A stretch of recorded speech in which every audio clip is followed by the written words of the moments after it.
প্রিয় পাঠক বন্ধুরা, পরবর্তী গল্প পেতে আমার চ্যানেলটা অবশ্যই সাবস্ক্রাইব করে রাখবেন। ধন্যবাদ। আকম্পিত একটা রুক্ষ পুরুষালী কণ্ঠ সাজের কর্ণগোচর হতেই ওর ভীতনেত্রে তাকিয়ে দেখে সম্মুখে দাঁড়িয়ে থাকা বেশ বয়সে বড় অপরিচিত পুরুষালী বিস্ময় ভরা দৃষ্টিতে ওর দিকে তাকিয়ে আছে। ও উৎকণ্ঠা নিয়ে জিজ্ঞেস করে, আপনি কে?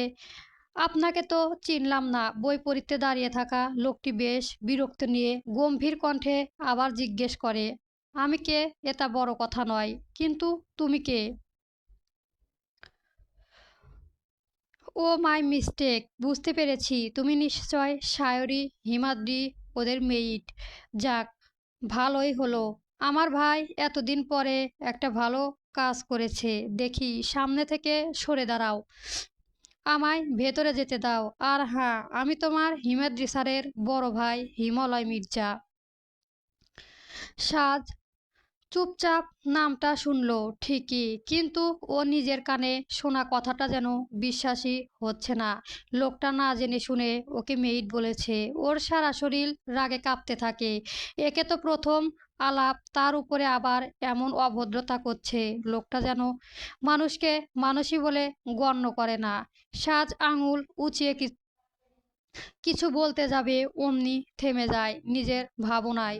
সত্যি তো, পরিচয় দেওয়ার মতো তার কাছে আর কি বা আছে? সত্যি তো, এদের সাথে তো ওর কোনো রক্তের সম্পর্ক নেই। হঠাৎই হিমালয় ওকে ধমকে ওঠে, এই মেয়ে, দাঁড়িয়ে আছো কেন? যাও, আমার জন্য এখনই কফি করে নিয়ে এসো। গেস্ট বাড়ি আসলে তার সাথে বুঝি এমন আচরণ শোভা পায়? সাজ এবার অপমান হাস্য করতে না পেরে খুবই ধীরে বলে, সাজ, আমার নাম সাজ। নাম ধরে ডাকতে আপনার অসুবিধা হলে ডাকবেন না, কিন্তু এই মেয়ে বলে সম্বোধন আমি পছন্দ করি না। বসুন, আমি কফি করে আনছি। হিমালয়ের চোয়াল শক্ত হয়ে এলো। ও বিড়বিড় করে রুদ্ধ কণ্ঠে বলে, হাউ ডেয়ার সি! একটা কাজের মেয়ে হয়ে আমার শাসিয়ে গেল এই হিমালয় মির্জাকে।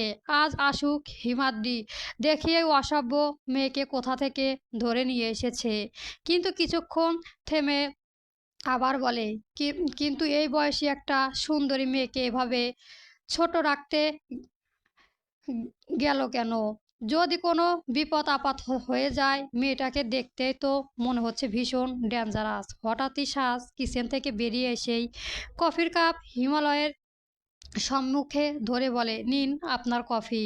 হিমালয় বিরক্ত নিয়ে কফি হাতে নিয়ে কাপটা আশেপাশে ভালো করে তাকিয়ে দেখে পরিষ্কার কিনা। তারপর সাজের উদ্দেশ্য ইচ্ছাকৃত অপমান করে বলে, তোমার হাত পরিষ্কার ছিল তো? না মানে, তোমার কাজের তোমরা কাজের লোকেরা আবার খুব বেশি পরিষ্কার থাকো না, তাই বললাম আর কি। এমন কথায় সাজের পক্ষীযুগল ছলছল করে ওঠে। ও কিছু বলবে, হঠাৎই পিছন থেকে হিমাদ্রি গর্জে ওঠে, ও কাজের মেয়ে নয়। কিছু না জেনে কাকে কি বলছো ভাইয়া? তোমার মাথা ঠিক আছে?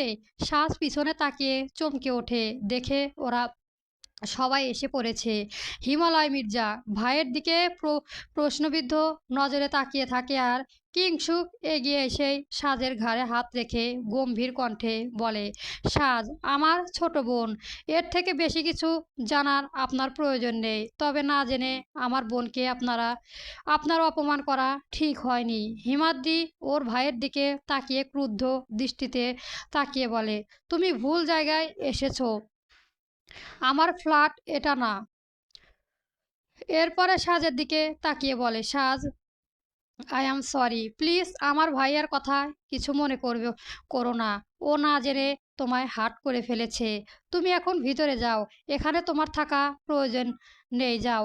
সাজ অপ্রস্তুত হয়ে পড়ে। ও কি বলবে বুঝতে পারছে না। তখন শায়রি আর ঈশানা ও সাজকে নিয়ে ভিতরে চলে যায়, আর হিমালয় মির্জা তীর্যপূর্ণ দৃষ্টিতে সাজের যাওয়ার দিকে তাকিয়ে থাকে। হিমাদ্রি এবার ভাইয়ের দৃষ্টি খেয়াল করে তার হাত ধরে টেনে নিয়ে আসে অন্য একটা রুমে। তারপর কঠোর কণ্ঠে জিজ্ঞেস করে, কেন এসেছো ভাইয়া? হিমালয় কঠোর অভিব্যক্তিতে বলে। ফোন ধরিসনি কেন ছোট? বাড়িতে যে মা অসুস্থ তুই কি জানিস না? সে তো তাকে দেখার জন্য প্রতিনিয়ত ছটফট করছে। আর ও কথা কি ভুলে গেছিস? কোন মুখে যাব মায়ের সামনে? তুমি তো কথা দিয়ে রাখোনি ভাইয়া। আমি সেই দিন নিজের মতো কাজটা করতে চেয়েছিলাম, আংশিক সফলও হলাম, কিন্তু সেটাও তুমি ঠিকভাবে করতেও দিলে না। উল্টো তুমি ওকে সেই দিন বাঁচিয়ে দিলে। কিন্তু কেন? আমাদের মায়ের যন্ত্রণাটা তোমার কাছে কিচ্ছু না? আর ওকে ওই অবস্থায় আমি কিছুতেই দেখতে পারবো না। ছোট, আগেও বলেছি, এখনো বলছি, রাজনীতিতে আমার একটা সম্মান আছে। তোর একটা ভুল পদক্ষেপে আমার সব কিছুই শেষ হয়ে যাবে। ও কি শুধু তোর একারই সব? আমার কেউ না। তুই আমাকে বোঝার চেষ্টা কর ভাই। কিন্তু আমার এখনো মনে হচ্ছে আমার কোনো বড় ভুল করেছি না তো? হিমালয় ভাইয়ের দিকে তাকিয়ে বলে, না, কোনো ভুল না। আমরা ঠিক করেছি। ওর ফোনে যা যা আছে সেগুলো তো আর মিথ্যে না। ওর যন্ত্রণাতে সেটা সেটা কি মিথ্যে? ওর যন্ত্রণা কি 1% আমরা নিতে পেরেছি ভাইয়া? পারিনি। হিমালয় আবেগপ্রবল হয়ে এগিয়ে এসেই ভাইকে শক্ত করে জড়িয়ে ধরে, জানি। আর তাই তো ওদের সাথে এত বছর ধরে ঘনিষ্ঠতা বাড়িয়ে গেছে। কিন্তু আমরা চাইলে ওদের কিছুই করতে পারবো না। কারণ ওদের ক্ষমতাও কম নেই। এত বড় একটা কোম্পানি তো আর এমনি এমনি চালায় না। আগে ওদের তিলে তিলে মারবো, তারপর একেবারে শেষ করব। কিন্তু তুই হুট করে আর এমন সিদ্ধান্ত নিস না। অযথা পুলিশ পুলিশিং ঝামেলা আমার তোকে জড়াতে দেব না। যা করার আমি নিজেই করছি। সেই দিন ওর ড্রাইভার না থাকলে যে হারে ড্রিঙ্ক করেছিল, ড্রাইভ করলে নির্ঘাত মরে যেত। হিমাদ্রি কটাক্ষ করে বলে, ভালোই হতো, অ্যাটলিস্ট ওদের পরিবারের ধ্বংস হওয়া তো শুরু হতো। আমরা এখন একটা কাজ। তবে থেমে থেমে যায় হিমাদ্রি। ভাইয়ের দিকে তাকাতেই হিমালয় মির্জা ওর দিকে তাকিয়ে বলে, কিন্তু বি কেয়ারফুল। একদিকে কিংসুক এগিয়ে এসে ওদের দুই ভাইয়ের জড়িয়ে ধরে সান্ত্বনা দেয়, সব কিছু ঠিক হয়ে যাবে। হিমালয় ওদের দিকে তাকিয়ে বলে, মেয়েটা কে ছোট? হিমাদ্রি ভাইয়ের দিকে তাকিয়ে স্পষ্ট বলে, কিংসুক তো বলো ওর বোন। এর থেকে বেশি কিছু জানতে চেয়েও না। তবে সাজ এখন আমাদের লাইফের একটা অবিচ্ছেদ অংশ হয়ে গেছে। হিমালয় ভাইয়ের দিকে তাকিয়ে থাকে চোখ ছোট করে। মনে মনে বলে, নামটা সাজ হলেও সাজ আছে মেয়েটার। নয়তো আমার সাথে এমন সাহস দেখিয়ে কথা বলে। আমাদের নিশ্চয় আবার দেখা হবে সাজ। আর সকালটা আজ অস্বাভাবিক ব্যস্ততার ভরা। ভালো খারাপ মিলেই কেটে যায় সপ্তাহখানেক। সাজ এমনিতেই ভোরে ওঠে। তার মধ্যে যতটুকু সময় পায় ততক্ষণ লেখাপড়া করার চেষ্টা করে। যদিও ওরা সবাই বলেছিল শরীরের এই অবস্থা ওর সব কিছুই ম্যানেজ করতে পারবে না, কিন্তু সাজের মনে জোর ছিল আদম্য। ও চায়নি এই একটা বছর গ্যাপ হয়ে যাক। পরীক্ষার সময়ে ঠিকই যেন উপায় গিয়ে পরীক্ষা দিতে দিয়ে আসবে। যতই বাধা আসুক না কেন সে কিছুতেই লেখাপড়া ত্যাগ করবে না। আর কি বা বাকি আছে তার জীবনে? বাচ্চাটাকে সুস্থ অবস্থায় পৃথিবীতে আনতে হবে, আর তাকে একটা সুন্দর ভবিষ্যৎ গড়ে দিতে হবে। সাজকে অবশ্যই নিজের পায়ে দাঁড়াতে হবে। আর তার জন্য এই লেখাপড়া তার প্রথম লক্ষ্য। তখনই হিমাদ্রি আর কিংসুক মিলেই ওর পুরো বই বইয়ের সেট এনে দিয়েছিল। এই ক্ষেত্রে ওরা সাজের কোনো নিষেধই ওরা শোনেনি। আগে পরে তেমন কারো কাছ তো তেমন পড়ার সুযোগ না পেয়ে সাজের পড়ার অবস্থায় বলা চলে বেজায় খারাপ অবস্থা। এই মুহূর্তে বাইরে গিয়ে পড়ার মতো ওর কাছে যেমন সময় নেই, তেমনই নেই সামর্থ্য। আর ও এক্ষেত্রে ওদের থেকে কোনো অর্থনৈতিক হেল্প চায় না। অতঃপর ওরা প্রত্যেকে সিদ্ধান্ত নেয় প্রতিদিন নিয়মিত করে সাজকে টিউশনি ওরাই করাবে। যেহেতু ওদের নিজেদের গ্রুপ এক, তাই খুব একটা অসুবিধা ওদের হচ্ছে না। সাজ এতক্ষণ ধরে গত রাতে হিমাদ্রি সমাধান করে দেওয়ার ম্যাথগুলো একটানা করে শেষ করেছে। পড়া শেষ করেই ও উঠতে বেলকুনিতে গিয়ে বাইরে তাকিয়ে দেখে আজ তেমন রো রোদের দেখা নেই। আকাশটাও ভীষণ মেঘলা। তারপরে কিচেনে গিয়ে ও দ্রুত প্রত্যেকের জন্য হালকা কিছু ব্রেকফাস্ট তৈরি করতে থাকে। একবার লিভিং রুমে তাকিয়ে দেখে ওরা প্রত্যেকে কাল অনেক রাত পর্যন্ত একটা মডেল তৈরিতে ব্যস্ত ছিল। তাই তো হিমাদ্রি আর কিংশুক দুজনেই সোফায় ঘুমিয়ে আছে এলোমেলোভাবে। আর সায়রী আর ঈশানা ওরা নিজেদের রুমেই ঘুমিয়েছে।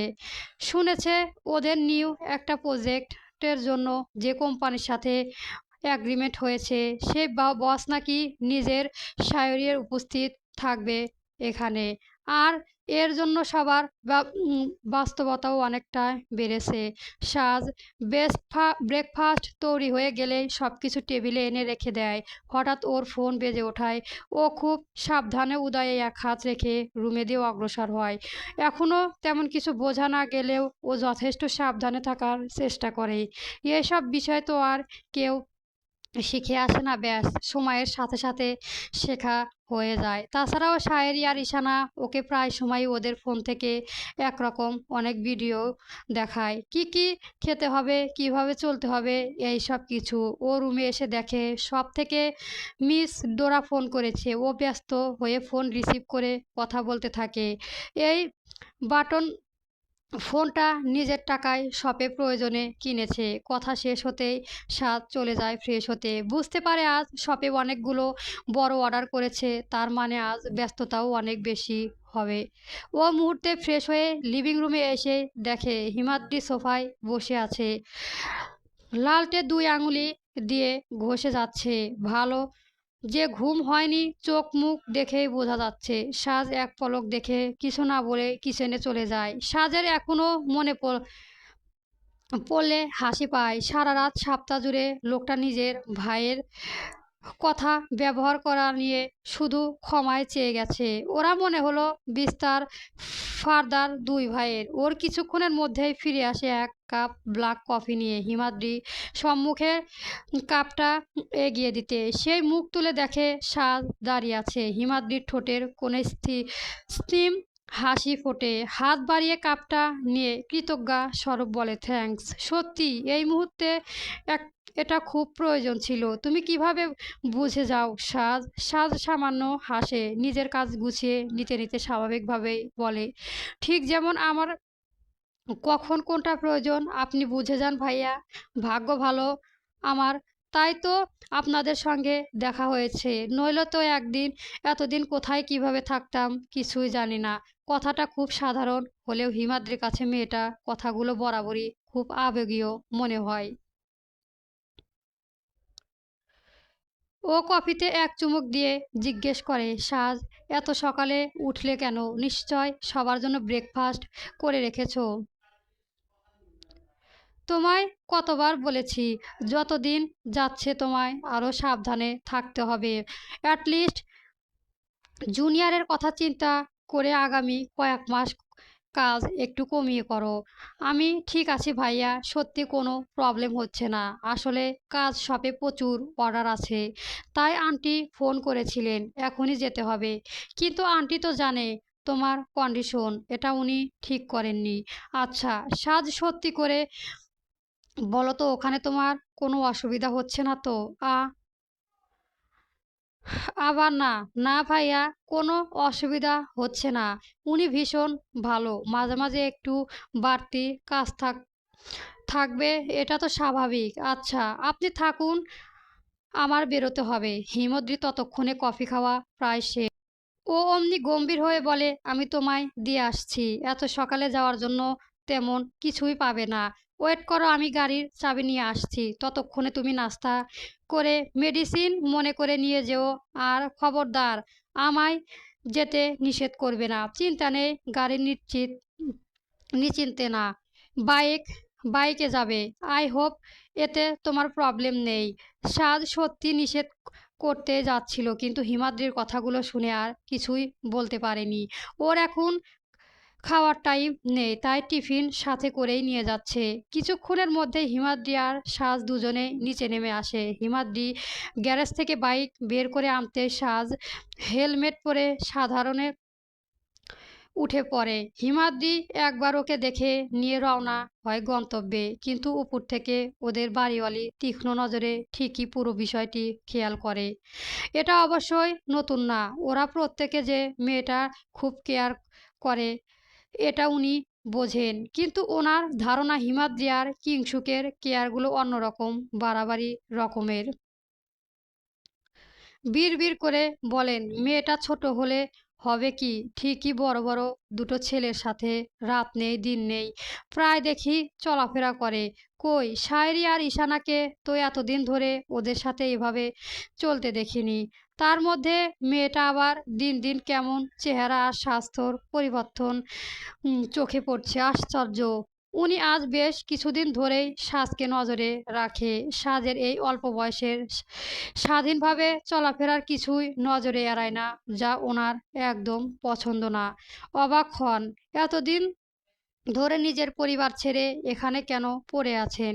শাড়ি যতই বলুক ওর ছোট বোন, কিন্তু ওনার কেন জানি বিন্দুমাত্র সেই কথা বিশ্বাস হয়নি। ওনার ঘোর সন্দেহ হচ্ছে নিশ্চয় কোনো ব্যাপার আছে। এদিকে আজ প্রায় সপ্তাহখানেক আগেই রদ্রিক এই চট্টগ্রামে শিফট করেছে। সেই দিনের এই সিদ্ধান্তের পরে ও খুব গোপনে সবকিছু গুছিয়ে নিয়ে সায়ার আর রাহুলের সাথে এখানে চলে এসেছে। বাড়ির কাউকে কিছু বলার প্রয়োজন মনে করেনি, কিন্তু নিজের মায়ের উপর বড্ড অভিমান জন্মেছে। আর কেউ তাকে না বুঝালেও অন্তত তার মায়ের তো তাকে বোঝার উচিত ছিল। তা ভেতরে প্রতিনিয়ত কি যন্ত্রণা হচ্ছে না রদ্রিক স্পষ্ট বুঝতে পেরেছে। তার মা ব্যর্থ হয়েছে তার মনে কথা বুঝতে। ও আর এইসব কিছুই ভাবতে চায় না। ভোরে নরম আলোয় ধীরে ধীরে ছড়িয়ে পড়েছে চারদিকে। এই সময় হালকা ঠান্ডা বাতাস বয়ে যাচ্ছে। রদ্রিক বেলকুনিতে দাঁড়িয়ে আছে, হাতে ধোয়া ওঠা কফির কাপ। ইদারিং রাতে কেমন ঘুম হয় না। চোখ দুটো অন্যমনস্কভাবে সামনে তাকিয়ে। হঠাৎই ওর দৃষ্টি আটকে গেল ওদের কলোনির ঠিক সম্মুখে একটা ছোট পার্ক আছে। ভোরবেলা সেখানে কিছু মানুষ হাঁটতে আসে, আজও এসেছে। কিন্তু রদ্রিকের নজর আটকে গেল একজোড়া দম্পতির উপর। ছেলেটা আর মেয়েটা ধীরে ধীরে হাঁটছে, দুজনে হাসছে, গল্প করছে, নিঃসন্দেহে সুখী একটা কাপল। কিন্তু সেটা রদ্রিকের মুগ্ধতার কারণ নয়। ওর দৃষ্টি আটকে আছে অন্য কোথাও। মেয়েটা প্রেগনেন্ট, কিন্তু ছেলেটা ও বয়সী হবে, তবুও কি যত্ন করে নিজের স্ত্রীকে নিয়ে হাঁটছে। কখনো ওই হাত ধরে রাখছে, কখনো ক্লান্ত হয়ে পড়লে পাশে বেঞ্চে বসিয়ে দিচ্ছে, ব্যাগ থেকে পানি বোতল বের করে ওকে খাওয়াচ্ছে, ছোট একটা খাবারের বক্স খুলে সামনে ধরছে। মেয়েটা একটু হেসে কিছু বলতে ছেলেটা ঝুঁকে পড়ল। ধীরে ধীরে ওর স্ত্রী উদরের উপর ঠোঁট ছুঁয়ে আদর করে দিল। তারপর ধীরে ধীরে যেন কিছু বলল, হয়তো ভিতরে থাকা ছোট প্রাণটার সাথে আদুরে আলাপ করছে। দৃশ্যটা এতটাই কোমল, এতটাই স্বাভাবিক, প্রথমে রদ্রিক মুগ্ধ হয়েই দেখছিল। কিন্তু হঠাৎই ওর বুকের ভেতরটা কেমন যেন শূন্য হয়ে গেল। কফির কাপটা হাতে স্থির হয়ে দাঁড়িয়ে রইল। অক্ষিযুগল ভীষণ জ্বালা করতে শুরু করেছে। অকারণে গলা শুকিয়ে যাচ্ছে। মনে হলো বুকে কোথাও যেন তীব্র একটা ব্যথা জমে উঠেছে। ঠিক তখনই পিঠে কারো হাতের স্পর্শ পেল সে। রদ্রিক ধীরে ধীরে পিছনে ফিরে তাকায়। সায়র দাঁড়িয়ে আছে উম, অহত দৃষ্টিতে, চোখে স্পষ্ট উদ্বেগ আর কষ্ট। রদ্রিকার মুখে ফিরিয়ে সামনে তাকায়। দৃষ্টি এখনো সেই পার্কে। কফির কাপটা শক্ত করে চেপে রেখেছে ও। কণ্ঠটা অদ্ভুতভাবে ভারী হয়ে গেছে। ধীরে ধীরে আহত কণ্ঠে বলে, আমার সাজেরও এখন প্রায় 4.5 মাস হতে চললো। এখন থেকেই নিশ্চয় ওর শরীরের অনেক পরিবর্তন হচ্ছে। ও তো এখনো ছোট, কিভাবে নিজেকে সামলাচ্ছে কে জানে। এই সময় তো আমার ওর পাশে থাকা উচিত ছিল সায়র। সায়র কিছুক্ষণ চুপ করে থাকলো, তারপর ধীরে ধীরে বলল, তুই যদি এখনই এভাবে ভেঙে পড়িস তাহলে সাজকে খুঁজবি কিভাবে বল? রদ্রিক রুদ্রে কণ্ঠে বলে। কবে খুঁজে পাবো ওকে? আমার যে আর সহ্য হচ্ছে না এই যন্ত্রণা। কতটা অন্যায় করলাম ওর সঙ্গে ভাবতেই পারছিস সায়র? সুখটুকু আমার দরজায় এলো ঠিকই, কিন্তু তাকে নিজের কাছে আগলে রাখতে ব্যর্থ এক পুরুষ আমি। কিভাবে নিজের অস্তিত্বকে এভাবে আঘাত করলাম ভাবতে পারছিস?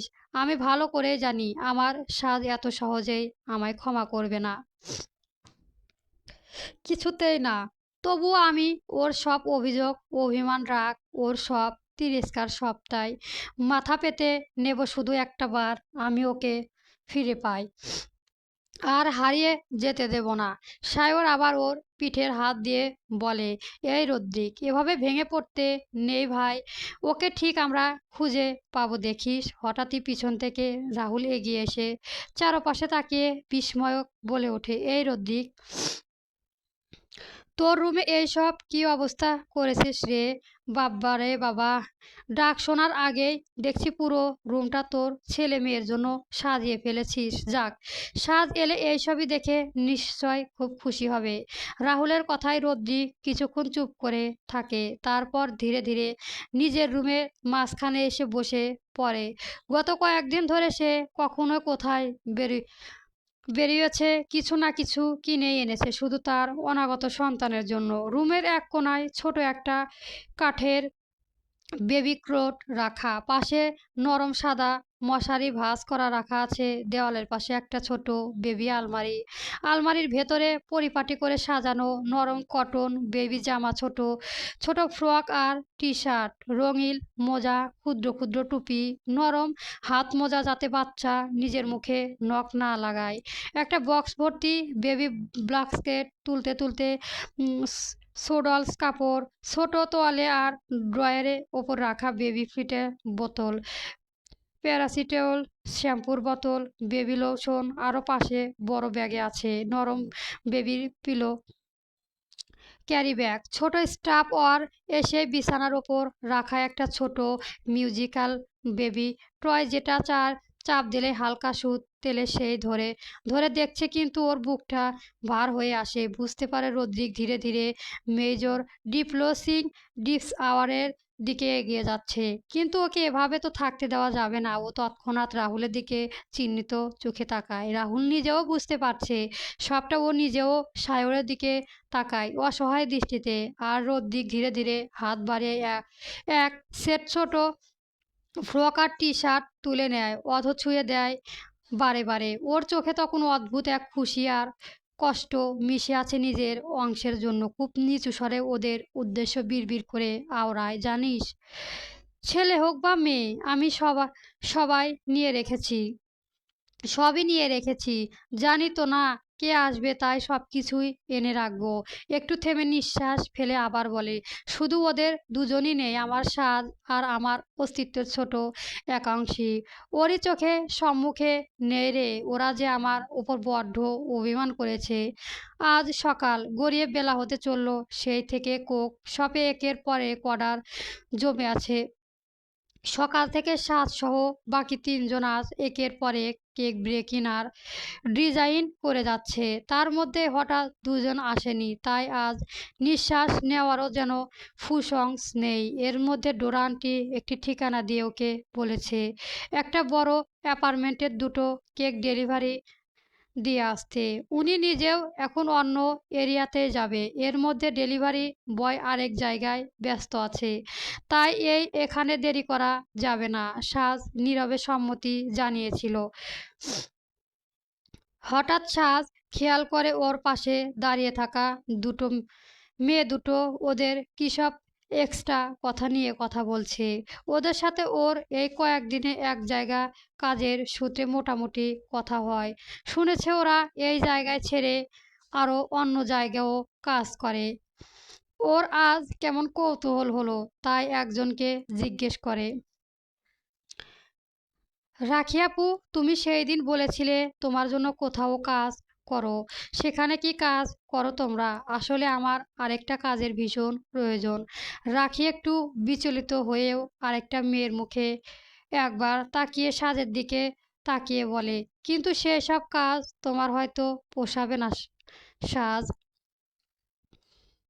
মানে তোমার যা বয়স তাতে তুমি হয়তো পারবে না। সাজ কেমন যেন একটা আশার আলো দেখতে পায়। ওর ধারণা হয়ে যায় তার মনে এদের কাছে কোনো কাজের সন্ধান আছে। ওর কাজটা গভীরতা না গিয়ে দ্রুত বলে, আমি পারবো আপু, বিশ্বাস করো। আমার বয়স কম, তাতে কি, আমি পরিশ্রম করতে জানি। আমার করার মতো কোনো কাজ থাকলে একটা কাজের সুযোগ করে দাও। রাখি জানে মেয়েটা সত্যি কাজের প্রয়োজন, তাই একটু ভেবেও বলে, সাজ, এই কাজের জন্য তো তুমি দিনের বেলা এখান থেকে তেমন বেরোতে পারবে না। আন্টি তো তোমায় ছুটি দেয় যখন সন্ধ্যা হয়ে আসে। কিন্তু একটা উপায় আছে, তুমি চাইলে এখন থেকে আন্টিকে বলে সন্ধ্যার আগেই বেরোতে পারবে। কারণ কাজটা করতে তোমার বড়জোর ১-১.৫ ঘন্টার মধ্যেই হয়ে যাবে। তাই তুমি ঠিক টাইমে বাড়ি যেতে পারবে। এই কাজটা তুমি ভালোই রোজগার করতে পারবে। আর কাজটা কারো বাংলোতেই, ধরে নাও বাসাবাড়ির কাজ। সাজ ভালো করে কিছুক্ষণ ভেবে দেখে। ১-১.৫ ঘন্টার কাজ, আর বেতনও ভালো। তার মানে হয়তো ঠিক কিছুই হবে না, নিশ্চয় কোনো রান্নার কাজই হবে। এই মুহূর্তে বাসার ওদের কাউকে বলবে না। ও তৎক্ষণাৎ বলে, আপু, আমি করতে চাই। তুমি প্লিজ তোমার মালিককে একটু বলো না কাজটা আমায় দিতে। আজ একবার বলে দেখো না। রাখি আর পাশের মেয়েটি দুজনে একে অপরের দিকে তাকিয়ে সাজকে বলে, ঠিক আছে, তুমি এখন আন্টির দেওয়া কাজগুলো শেষ করে এসো, তোমায় নিয়ে সন্ধ্যার আগে সেখানে যাব। আর মালিককে যা বলার আমি ফোনে বলে দেব। তুমি আজকে থেকে কাজ শুরু করতে পারবে। কিন্তু একটাই শর্ত, তুমি কিন্তু আমাদের মধ্যে যা যা কথা হলো কখনোই আন্টিকে বলতে পারবে না। মনে থাকবে? সাজের চোখ মুখ মুহূর্তে চকচক করে ওঠে আনন্দে। ও নতুন কাজে আনন্দে দ্রুত বলে, না না, আমি আন্টিকে বলবো না আপু, তোমরা শুধু আমায় কাজটা পাইয়ে দাও। আমি তাহলে এখন ডেলিভারিটা দিয়ে আসছি, তারপর তোমাদের সাথে যাব। প্রায় দুপুর। সাজ নিজেও কেক নিয়ে বেরিয়েছে। ও পৌঁছে সোজা লিফট দিয়ে নির্দিষ্ট তলায় উঠে আসে। করিডোরে প্রায় ফাঁকা, নিস্তব্ধ। সামনে যে ফ্ল্যাটে কেক দেওয়ার কথা, সেখানে কলিং বেল বাজিয়ে ওঠে দাঁড়িয়ে থাকে সে কিছুক্ষণ, হাতে বড় কেকের বক্স, মাথায় একটু নিচু করে অপেক্ষা করছে। আর অন্যদিকে ঠিক তখনই একটু দূরে বোপারিত্ব থাকা একটা ফ্ল্যাটের ডোর খুলে বের হয় রদ্দিক। ওর ফর্সা আলোদে উস্কো খুস্কো চুল, লালচে অক্ষি যুগলে ক্লান্তিক দৃষ্টি, মুখে অন্যমনস্ক ভাব। ফ্ল্যাট থেকে বেরিয়ে আসতেই করিডোরের দিকে একবার স্বাভাবিকভাবে এক পা তাকায়। দেখে দূরে একটা মেয়ে হাতে কেকে বক্স দাঁড়িয়ে আছে, ডেলিভারির ইউনিফর্ম। যদিও মেয়েটা পিছনে ফিরে দাঁড়িয়ে আছে। রদ্রিক আশেপাশে তেমন কিছুই গুরুত্ব না দিয়েই লিফটের দিকে অগ্রসর হতে থাকে। কিন্তু কয়েক কদম এগিয়ে আচম্বিত ও থেমে যায়। মনে পড়ে কিছু একটা ভুলে গেছে। ওর ভ্রুদয়ে কুঁচকে দ্রুত আবার নিজের ফ্ল্যাটের দিকে ফিরে যায়। ডোর খুলে তাড়াতাড়ি ভেতরে ঢুকে কিছু খুঁজতে থাকে। এদিকে সাজের ডেলিভারি দেওয়া শেষ হয়ে গেছে। দরজা বন্ধ হতে সে একবারও চারপাশে একটি বারো না তাকিয়ে স্বাভাবিক ভঙ্গিতে লিফটের দিকে এগিয়ে যায়। কিন্তু হঠাৎই একটু দাঁড়িয়ে পড়ে। কেমন যেন পরিচিত একটা মালিন সুবাস ওর নাসিকায় ছুটে যায়। মুহূর্তে সাজের শরীরে কেমন অজানা শিহরণ বয়ে যায়।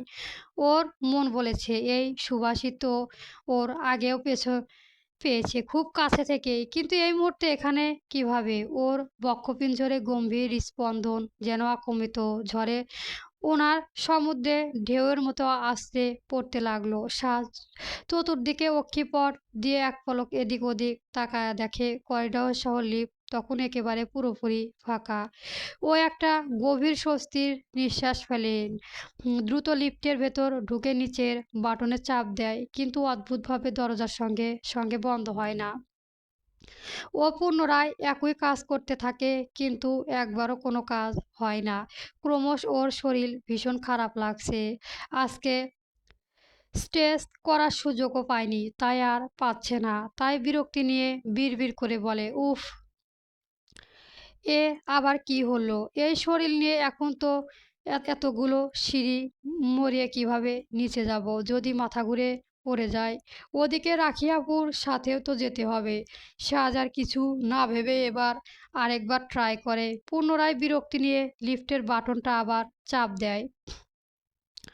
আর এবার লিফটের দুপাশের ধবল দরজা খুব ধীরে ধীরে সরে এসে বন্ধ হতে শুরু করে। ঠিক সেই মুহূর্তে রদ্রিকো তাড়াহুড়া করে নিজের ফ্ল্যাট লক করে করিডরে পেরিয়ে লিফটের দিকে এগিয়ে আসে। ওর এক বাহুর উম, তকলে ফাইল আর ল্যাপটপ, কিন্তু দৃষ্টি তার অন্য বাহুতে মুঠোবন্দি ফোনের স্ক্রিনে বন্ধ। হঠাৎ অক্ষিপট এক পলক উপর দৃষ্টিতে করতে দেখে লিফটের দরজা প্রায় অর্ধেকটায় বন্ধ হয়ে গেছে। তাই সে হাঁটার গতি আরও বাড়িয়ে দিয়ে প্রায় ধপলদেরও সম্মুখে পৌঁছে গেল। এদিকে সাজের কথা বলা শেষ করেই ফোনটা ব্যাগে রেখে সম্মুখে দৃষ্টিপাত করে, আর তখনই রদ্রিক হাত বাড়িয়ে যেই দরজাটা আটকে দিতে চাইল, ঠিক সেই মুহূর্তের লিফটের ডোরটাও পুরোপুরি বন্ধ হয়ে গেল। তার হাতটা দরজার সামনে থেকে 1 ইঞ্চি দূরেই থেমে রইল।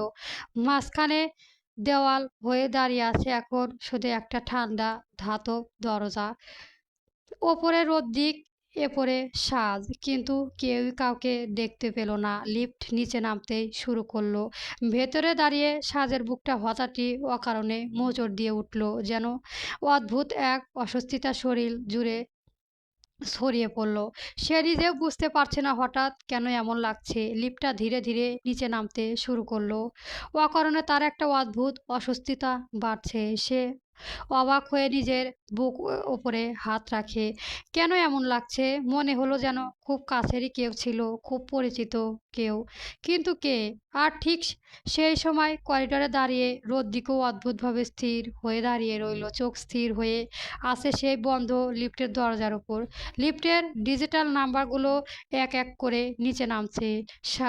8, 7, 6। তবুও রদ্রিকের পা পড়ল না। হঠাৎ করেই বুকের ভেতর কেমন এক চেনা শূন্যতা জেগে ওঠে। মনে হলো এইমাত্র, ঠিক এইমাত্রই এক মুহূর্তের আগেই কিছু একটা নৈকট্য এসেও খুব কাছ থেকে হারিয়ে গেল। রদ্রিক বন্ধ দরজা দিকে তাকিয়ে ফিসফিস করে রুদ্ধ কণ্ঠে আওড়ায়, কিন্তু কি? কেন এমন লাগছে যেন সাজ আমার আশেপাশে আছে? বন্ধুরা, পরবর্তী গল্প পেতে আমার চ্যানেলটা সবার আগে সাবস্ক্রাইব করে রাখবেন। ধন্যবাদ। 16 বছর বয়সী সাজের মাতৃত্ব চলবে।